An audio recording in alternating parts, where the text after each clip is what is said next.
It's technically not Victory Monday anymore. I know that, but there's still some things that we got to be hyped about. Now, I got to start by saying that Ed Ingram, in my mind, I think we can all agree we were expecting a lot from him this season before the game even started, against the Green Bay Packers. And I got to be honest, he's one of those guys that you got to be excited about. The Vikings have been searching for that starting right guard. It's been rough. I remember back when was it like the John Sullivan, Brandon Fusco days before and after Adrian Peterson ran for over 2,000 yards like that. Those were great years. That was a great year. I'm not gonna shortchange it. But after that, the passing game was rough. And then like we saw 3 or 4 straight years of Rick Spielman just drafting offensive linemen and hoping it'll pan out, or the Willie Beavers days, or TJ Clemmings, excuse me. Need I say more? So the fact that we finally have an offensive line that we might be able to hang our hat on, it's kind of encouraging. I'm not gonna lie to you. So, but Ed Ingram looking like he might be the missing piece, other than obviously center, which we'll see what happens there with Garrett Bradbury, who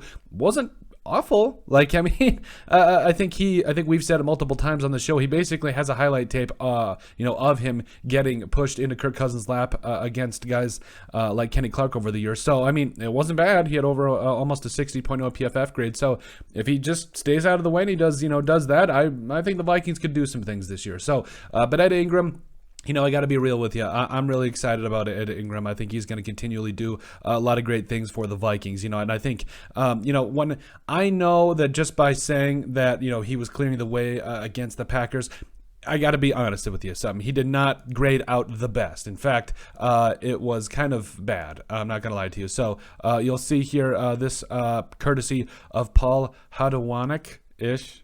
Sorry. But yeah, going to Twitter here, give him all the credit. Some other notable grades. Ed Ingram was the 4th highest graded offensive player despite a 31.2 pass blocking grade and 5 pressures allowed. The grade was buoyed, love it, by his run blocking, where he had an 87.4 grade, hashtag Vikings. So, yeah, the pass game wasn't pretty. 31.2 PFF pass blocking grade, and yes, he allowed a sack. Kenny Clark, Devontae White, those guys had their day. Mainly Kenny Clark, I believe. And I get it. He's the dude's an all-pro. Like I dare you. You go try a blocking Kenny Clark and tell me that you have a better pass blocking grade than 31.2. I'd have a negative 60. I would have a negative 60, no doubt in my mind. So the fact that he got bullied around a little bit by a veteran and a guy that's considered an all-pro in a lot of circles, I'm not that worried about it. In fact, the fact that he was able to clear the way and do a lot of different things in the run game, and we'll show you a couple of those different highlights here. We got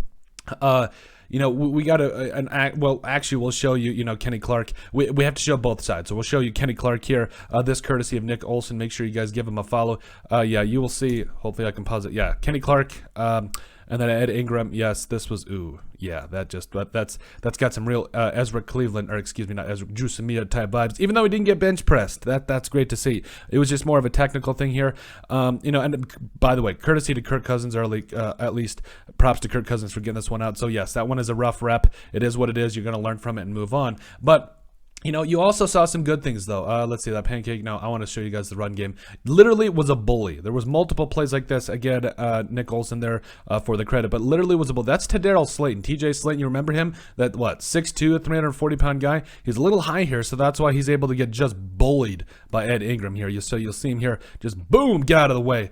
And then there goes Alexander Madison for like a first down. Yeah, that's key late in the game. So again, this was just an example of there's 7 different examples that Nick Olson gave. So you got to give him all the credit. Make sure you guys check out all those clips he made up. But got to be honest with you, Ed Ingram, it wasn't pretty in terms of being. I put out a tweet last night. Make sure you guys give me a follow, Colton Hall at Colton Hall 99 whatever on Twitter. But I put out a tweet that said and it was specifically mentioning that tweet, mentioning how he had a 31.2 pass blocking grade. And basically what I said was, I had a coach that told me that, it was an unbelievable game by Ed Ingram anyways, but I had a coach that told me, we won a close game. And he told me, I'll never forget it, we're standing on the sidelines, and he goes, we went to prom. It may have been with our cousins, but we went to prom. I'll never forget that. Died laughing. But it's true. Like Ed Ingram in his performance, it may not have been unbelievable. It may not have been an all-pro type performance, but hey, Even if we took our cousins, we went to prom. A win's a win, baby. So, I think that Ed Ingram is going to continue to be a big part of the Vikings offensive line. I think he's finally the missing piece. You got to pump the brakes on the expectations. You got to just give him a little bit of leeway here. I mean, come on. Again, I would love to show you guys what I would do against a guy like Kenny Clark. It would be lights out Colton.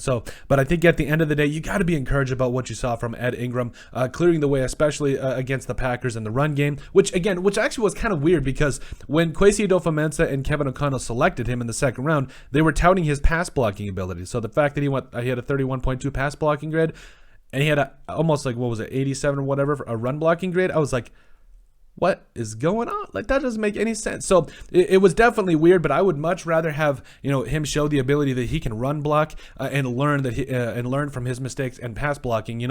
Again, first half was rough, but second half he really settled down, and the protection for the Vikings was really good. So I think across the board, you got to be pretty excited to see how the Vikings offensive line did, especially against a good defense that the Green Bay Packers have. So I'm excited, and I think Ed Ingram is going to continue to clear the way in future games against future opponents. But let us know what you guys think. Make sure you guys like and subscribe down below.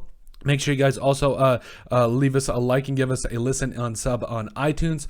And also remember, give us a follow and a like on all social media platforms. And finally, if you have anything else you'd like us to cover, send us an email at thesportsbp@yahoo.com or put it in the comment section down below, and we would love to cover it. But let us know what you guys think about Ed Ingram clearing the way against the Green Bay Packers.